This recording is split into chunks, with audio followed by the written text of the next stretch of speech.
এদিক সেদিক যেদিকেই চোখ যায় রাস্তাগুলোর ভঙ্গুর দশা। শুধু রাস্তাই নয়, ব্রিজের অবস্থাও একই। বলছি নেত্রকোনা জেলার দুর্গাপুরের সীমান্তবর্তী দুর্গাপুর ইউনিয়নের ভবানীপুর এলাকায় দাছান পাহাড়ি ছড়ার উপর নির্মিত কাঠের ব্রিজটির কথা। উপায়ন্তর না পেয়ে নিজেরাই হাত দিলেন মেরামতের কাজে।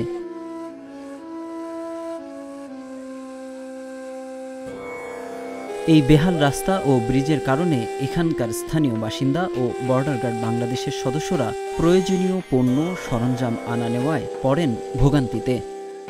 আমাদের এই ছড়াটার উপর যে নদীটা আছে, এই নদীর উপর যে একটা কালভার্ট আছে, এটা স্থায়ী হয় নাই।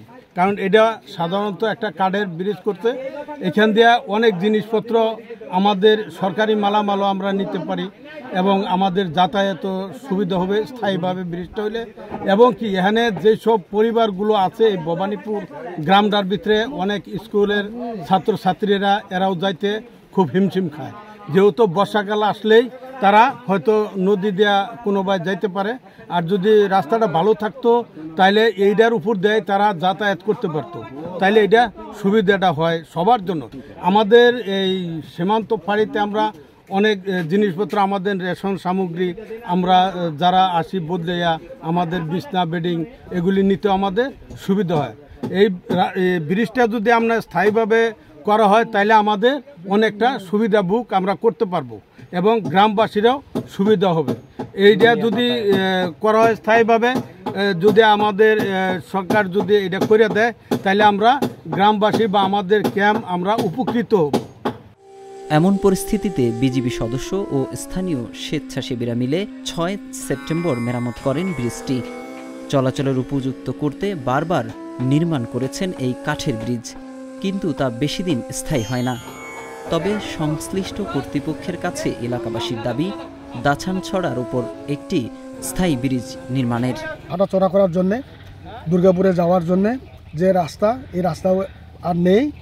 এখন আমাদের ওই দুর্গাপুরে যাওয়া বা ওই যে নানা রকম মারাত্মক অসুখ বিসুখের সময় দুর্গাপুরে যে চিকিৎসা নেওয়া, এগুলো আমাদের পক্ষে অসম্ভব হয়ে যাচ্ছে। আমাদের রাস্তা আর নেই, এই একমাত্র রাস্তা এটাই, কোথাও আর রাস্তা নেই। তো এটা আমাদের মেরামত করার খুবই প্রয়োজন। আমাদের এই ফারাংপাড়া এবং ভবানীপুর যে রাস্তাটা, আমাদের এই বোতলার সামনে আমাদের এই দাসাংসরা, এই রাস্তায় আমাদের অনেক সমস্যা। কেননা এখানে আমাদের অনেক 1000-1500 মতন লোক আছে, এখানে যাতায়াত আমাদের অনেক অসুবিধা হয়। আর যদি এই ব্রিজটা যদি আমাদের স্থায়ীভাবে যদি হয় তাহলে আমাদের ফারাংপাড়া প্লাস ভবানীপুর আমাদের যাতায়াতের জন্য অনেক সুবিধা হবে। কয়েকদিন পরে আমরা জনগণে ঠিক করি, আবার ভাঙ্গে, আবার ঠিক করি, আবার ভাঙ্গে, আবার ঠিক করি, আর গাছপালা যা লাগে সব আমরা দিতেছি, কিন্তু সরকারি হিসাবে কিছু পাইছি না। এদিকে ভবানীপুর থেকে 0 পয়েন্ট পর্যন্ত প্রায় 3 কিলোমিটার কাঁচা রাস্তার বেশিরভাগ অংশ উজান থেকে নেমে আসা পাহাড়ি ঢলে ভেঙে গেছে। এতে নানা অসুবিধায় পড়েছে এখানকার সাধারণ মানুষ।